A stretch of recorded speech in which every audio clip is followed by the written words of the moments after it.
नमस्कार. मी प्राध्यापक डॉक्टर परमेश्वर पोळ, शंकरराव चव्हाण महाविद्यालय, अर्धापूर. मित्रांनो, तुमच्या, आमच्या व सजीवाच्या जीवनामध्ये जो सर्वात महत्त्वाचा घटक आहे हवेनंतर, ते म्हणजे पाणी. या पाण्याविषयी आपण आज तास घेणार आहोत. आजच्या तासामध्ये आपण जलव्यवस्थापन हा घटक शिकणार आहोत. तुम्हाला प्रश्न पडला असेल, आपल्या पृथ्वीवर मुबलक स्वरूपात पाणी उपलब्ध आहे, तर जलव्यवस्थापनाची आवश्यकता काय आहे? आजच्या व्याख्यानामधून आपण काय शिकू शकतो, यावर एक नजर टाकूया. आजच्या व्याख्यानामध्ये आपण पाणी व्यवस्थापनाची गरज, पाणी व्यवस्थापन कुठे करावे, पाणी व्यवस्थापन म्हणजे काय, पाणी व्यवस्थापनाचे घटक, पाणी व्यवस्थापनाचे टप्पे, पाणी व्यवस्थापनाचे फायदे व सस्टेनेबल डेव्हलपमेंट गोल जे 2030 पर्यंत आपणास पूर्ण करायचे आहेत. त्यामध्ये जल व्यवस्थापन कशी भूमिका बजावू शकते, या संदर्भात आपण या व्याख्यानामध्ये चर्चा करणार आहोत. मित्रांनो, पाणी व्यवस्थापनाची गरज हा आपल्या पुढे पडलेला प्रश्न आहे. मित्रांनो, एवढं मुबलक स्वरूपात पाणी उपलब्ध असताना देखील आपणास अनेकदा अनुभव आलेला असेल, की आपणास पिण्यासाठी किंवा आपल्या स्वच्छतेसाठी पाणी उपलब्ध झालेलं नाही. मित्रांनो, आपल्या पृथ्वीवर 71% जरी पाणी उपलब्ध असेल तरी, तर ते आपल्या वापरण्यायोग्य नाही. आपल्या पृथ्वीवर जे काही पाणी उपलब्ध आहे, त्यापैकी 97% पाणी आहे ते महासागरामध्ये उपलब्ध आहे आणि ते गोडं पाणी नाही, ते खारं पाणी आहे. ते आपण वापरू शकत नाही. एकूण जलाच्या 3%च फक्त गोडं पाणी आहे. ते देखील आपण प्रत्यक्षात वापरू शकत नाही, कारण की त्याचं वितरण असमान आहे. ते वेगवेगळ्या स्वरूपामध्ये उपलब्ध आहे. एकूण जे गोडं पाणी आहे त्याच्यापैकी 70% पाणी जे आहे, गोठलेल्या स्वरूपात उपलब्ध आहे. राहिलेल्या 30% पाण्यापैकी 29% पाणी हे भूगर्भामध्ये आहे आणि 1% पाणी आपण प्रत्यक्ष, अप्रत्यक्ष वापरण्यासाठी उपलब्ध आहे. त्यापैकी 52% पाणी तलावात आहे, 38% पाणी मृदामध्ये मॉइश्चर स्वरूपामध्ये मातीच्या ओलाव्यामध्ये उपलब्ध आहे आणि वातावरणामध्ये 1% आहे. नद्यामध्ये 1% आहे आणि जे काही प्राणी आहेत, सजीव आहेत, त्यांच्या बॉडीमध्ये आणि वनस्पतीमध्ये 1% पाणी उपलब्ध आहे. आपल्यापुढे प्रश्न पडत असेल, जल व्यवस्थापन करण्यासाठी आज सर्व देश का पुढाकार घेत आहेत? मित्रांनो, पाणी ही जीवनासाठी उपलब्ध आहेच. याचबरोबर प्रत्येक प्रदेशाची, प्रत्येक देशाची अर्थव्यवस्था ही कशावर अवलंबून आहे, तर ती पाण्यावर अवलंबून आहे. अर्थव्यवस्थेला बळकटी देण्यासाठी व परिसंस्थेसाठी पाणी हा महत्त्वाचा घटक आहे आणि वाढत्या लोकसंख्येच्या गरजा भागवण्यासाठी पाण्याची नितांत गरज आहे. वर्ल्ड इकॉनॉमिकल फोरम या संस्थेने सादर केलेल्या अहवालामध्ये जगभरात 75% पेक्षा जास्त लोक कमी जास्त प्रमाणात पाणी टंचाईला सामना करत आहेत. अलीकडच्या वाढत्या लोकसंख्येच्या गरजा भागवण्यासाठी उ उद्योगधंदे उभारले आहेत. नागरिकरण वाढत आहेत. यामुळे जलप्रदूषण पण वाढत आहेत. यामुळे 1600 पेक्षा जास्त जलचर प्रजाती नष्ट होण्याच्या मार्गावर आहेत. सध्याचे जलव्यवस्थापन पद्धतीचा जर विचार केला, तर 2030 मध्ये जी काही पाण्याची गरज आहे, त्या पाण्याच्या गरजेच्या 60% पाण्याचीच गरज आपण पूर्ण करू शकणार आहोत. म्हणजे 40% पाण्यासाठी आपणास परत संकट निर्माण करण्याची परिस्थिती आहे. भारतात 2030 मध्ये पाण्याच्या मागणी ही आता पाणी जे उपलब्ध आहे त्याच्या दुप्पट होणार आहे आणि याचा दुष्परिणाम असा होणार आहे, की आपली अर्थव्यवस्था पाण्याशी निगडीत आहे. म्हणजे सर्वच देशाची निगडीत असते.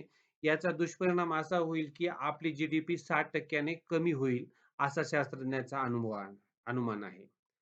आपण घटनेतील कलम 21 नुसार प्रत्येक भारतीयाला जगण्याचा अधिकार आहे. परंतु हे जगणं हे पाण्यावर अवलंबून आहे आणि सर्वांना मुबलक स्वरूपामध्ये पाणी उपलब्ध होणं ही काळाची गरज आहे. पण हे होताना दिसत नाही. त्यामुळे आपणास जलव्यवस्थापन करणे गरजेचं आहे. आता जलव्यवस्थापन कुठे करावे? जलव्यवस्थापन ज्या ठिकाणी पाणी कमी आहे, ज्या ठिकाणी पाणी मध्यम आहे, ज्या ठिकाणी पाणी मुबलक स्वरूपात आहे, तिन्ही ठिकाणी आपल्याला जलव्यवस्थापन करावं लागतं. कारण की मित्रांनो, ज्या ठिकाणी मुबलक पाणी उपलब्ध आहे, त्या ठिकाणी पुराची समस्या निर्माण होते.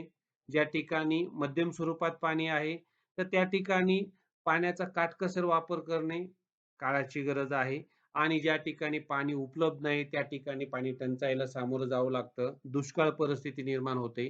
त्या ठिकाणी देखील आपणास पाणी व्यवस्थापन करावं लागतं. आता भारताच्या नकाशावर जर नजर टाकली, तर भारतामध्ये 12% हे क्षेत्र आहे पुराने ग्रासलेलं आहे. पूरप्रवण क्षेत्र आहे.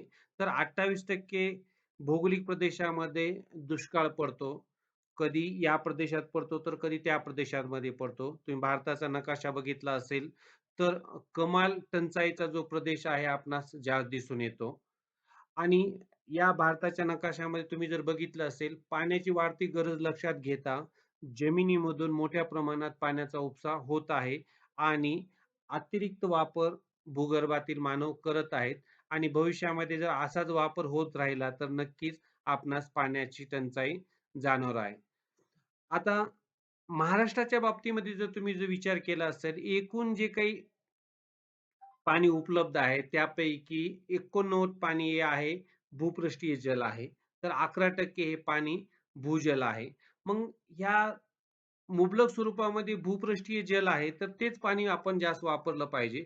पण तसं होताना दिसत नाही. मित्रांनो, पुढच्या अ, जे काही आकडेवारी तुम्हाला लक्षात येईल. बघा, महाराष्ट्रामध्ये जलसिंचनासाठी जे वापरलं जातं, ते विहीर हे संसाधन सर्वात जास्त वापरलं जातं. एकूण जलसिंचनाच्या 55% जे काही आहे, जलसिंचन हे विहिरीतून होतं. म्हणजे राज्यातून 90% हून अधिक भाग बेसाल्ट खडकाचा आहे. त्या ठिकाणी विहिरीसाठी पोषक परिस्थिती नसताना देखील या ठिकाणी मोठ्या प्रमाणात विहिरी खोदून, बोरवेल खोदून जमिनीतून काय केलं जातं, पाण्याचा उपसा केला जातं. आपण वरच्या स्लाईडमध्ये आपण आताच बघितलं, भूपृष्ठीय जल जास्त आहे, परंतु आपण भूजल साठ्याचा जास्त वापर करताना दिसून येतात. तलावाच्या बाबतीमध्ये बघितलं तर तलावाद्वारे जलसिंचनाचे एकूण 15% जलसिंचन केलं जातं, जे की त्याचं प्रमाण जास्त असायला पाहिजे होतं. आता आपल्या नद्यावर मोठमोठे डॅम कन्स्ट्रक्ट केलेले आहेत.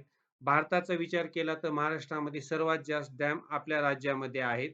या डॅमद्वारे 22% जलसिंचन होतं. म्हणजे तलाव असेल किंवा कालवा सिंचन पद्धतीने सगळ्यात जास्त सिंचन अपेक्षित आहे. कारण की भूपृष्ठीय जल जवळपास 89% आहे आणि केवळ 11% काय आहे तर आपल्या भूजल आहे. परंतु जर प्रत्यक्षात जर बघितलं तर विरोधाभास परिस्थिती आपणास पाहावयास मिळते. आता उपसा जलसिंचन पद्धती असेल, नदी असेल किंवा तलाव असेल, याद्वारे उपसा पद्धतीने जवळपास 8% जलसिंचन आपल्या महाराष्ट्रामध्ये केलं जातं. म्हणजे पाण्याचा वापर, पाण्याची उपलब्धता ह्याचा जर विचार केल्यामध्ये कुठेतरी आपली चूक होते. म्हणजे जे संसाधन मुबलक प्रमाणात म्हणजे ज्या स्वरूपात उपलब्ध आहेत त्याचा वापर न होता, जे कमी आहे त्याचाच वापर जास्त होताना दिसत आहेत. आणि अलीकडच्या कालावधीमध्ये पर्जन्यामध्ये पण बदल होत आहेत. तुम्ही या नकाशामध्ये जर बघितलं असेल तर जो निळा जो पोर्शन दाखवलेला आहे त्या ठिकाणी सरासरी पर्जन्यामध्ये वाढ होत आहे, तर काही जिल्ह्यामध्ये सरासरी पर्जन्यामध्ये घट झालेली आहे. मग असं होत असताना देखील आपलं जल व्यवस्थापन करणं फार काळाची गरज आहे. या नकाशामध्ये जर तुम्ही जर बघितलं असेल चांगल्या पद्धतीने, तर जे सर्कल दाखवलेलं आहे त्या ठिकाणी अ, किती क्षेत्र जलसिंचनाखाली हे प्रमाण दाखवले आहेत आणि दुसऱ्या बाजूला नकाशामध्ये तुम्ही बघितलं असेल निळ्या कलर पासून ते फिकट निळ्या निळ्या कलरमध्ये पावसाचं प्रमाण दाखवलं आहे. ज्या ठिकाणी पावसाचं प्रमाण कमी आहे, त्या ठिकाणी जलसिंचनाचं प्रमाण जास्त दिसून येतं. इव्हन आपण जर बघितलं तर पिकाचं जे काही प्रारूप आहे, ज्या ठिकाणी पाण्याची टंचाईच आहे, त्या ठिकाणीच ऊसाचं पीक घेतलं जातं. म्हणजे हा विरोधाभास आपणास पाहावयास मिळतो. हा विरोधाभास कमी करण्यासाठीच आपणास कुठेतरी पाणी नियोजन करणं गरजेचं आहे. आज जर आपण पूर्ण आपल्या शहराची जर परिस्थिती बघितली, तर एका राज्याची बघितली परिस्थिती, पावसाळ्यामध्ये धो-धो पाऊस पडतो, नद्याला पूर येतात. पूर ही एक समस्या निर्माण होते. परंतु त्याच प्रदेशात, त्याच गावात, त्याच घरी जर उन्हाळ्यात जर परिस्थिती बघितली, तर पाण्यासाठी वणवण भटकावं लागतं. ही परिस्थिती कशाने निर्माण झाली असेल, तर पाण्याच्या कुचकामी व्यवस्थापनामुळे. आता जल व्यवस्थापन म्हणजे काय? आपण यावर लक्ष घालूया. जलाचे प्रमाण, त्याची उपयुक्तता, उपभोग याचा शास्त्रीयदृष्ट्या अभ्यास करून योग्य प्रमाणात उपलब्ध करून देण्याच्या दृष्टिकोनातून केलेली व्यवस्था, तरतूद किंवा उपाययोजना म्हणजे जल व्यवस्थापन होय. आता 2005 ला समन्यायी पाणी वाटपाचा कायदा करण्यात आला. त्यावेळेस ही जी व्याख्या आहे, यामध्ये थोड्या प्रमाणात बदल झाला आहे. सजीवाच्या कल्याणासाठी पाण्याचा परिपूर्ण, समन्यायी आणि कार्यक्षम वापराचा दृष्टिकोन पुढे ठेवून कमी पैशात, कमी वेळेत एखाद्या क्षेत्रात केलेले शाश्वत व्यवस्था म्हणजे जल व्यवस्थापन होय.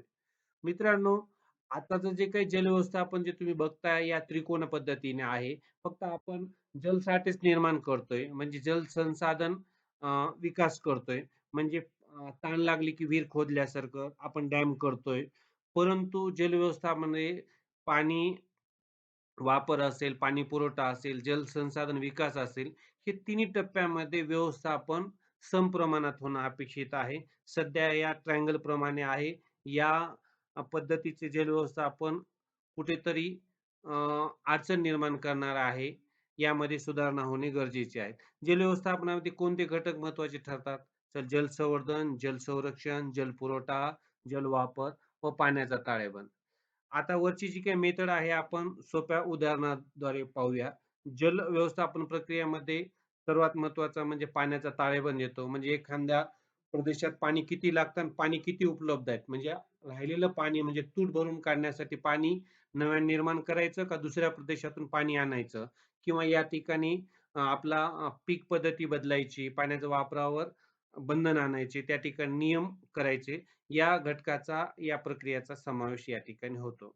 मित्रांनो, आताच आपण बघितल्या प्रमाणे सर्वात महत्त्वाचा आणि सर्वात पहिला टप्पा म्हणजे जल विकास व्यवस्थापन. यामध्ये समतल स्तर असेल, याचबरोबर मजगी असेल, शेततळे असेल, बोडी असेल, पाझर तलाव असेल, मोठे तलाव असेल, किटीवर असेल, मोठे प्रकल्प उभा करून आपण पावसाचे पाणी संचयित करतो आणि तो पाणी उन्हाळ्यामध्ये वापरण्यासाठी उपलब्ध करून देतो.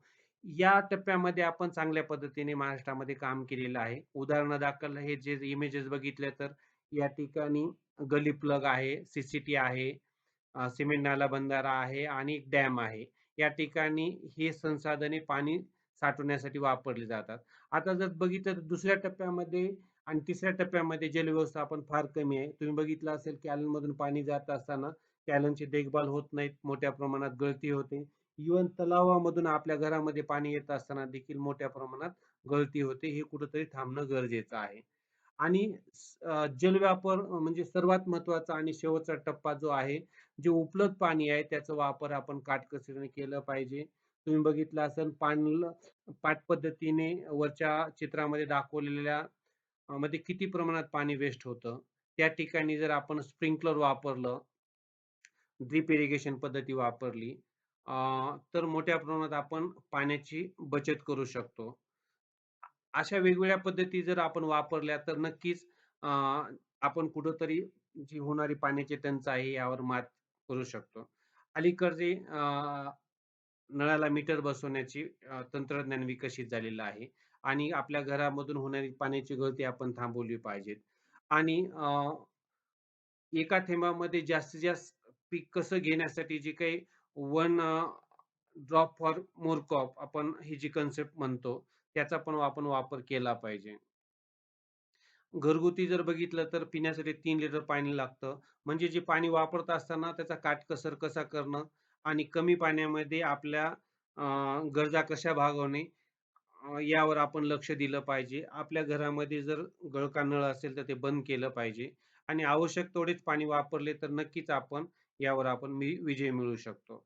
आणि शासनानं देखील चांगले धोरणं तयार केले पाहिजे आणि आपल्या सर्वांची देखील जबाबदारी आहे, की पाणी व्यवस्थापनामध्ये सर्वांनी सहभाग घेऊन अ, या समस्येवर विजय मिळवणं.